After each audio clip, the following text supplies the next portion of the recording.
Hello friends, welcome to Creative Medicine. In this lecture, we will learn about. Hello friends, identify the instrument.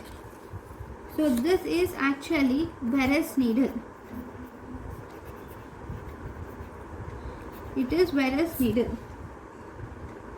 So if you see this is Veress needle, at this tip you will see this. Here you will see presence of blunt tip. There is blunt tipped obturator, and here you will see presence of sharp needle. There is sharp needle and this blunt tipped obturator. This sharp needle is mainly to penetrate the abdominal wall.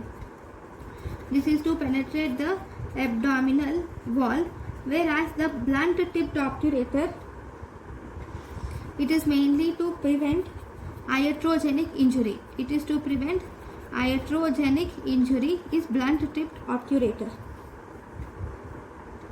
Okay, what is its use? It is used to create pneumoperitoneum. So this is about the Veress needle.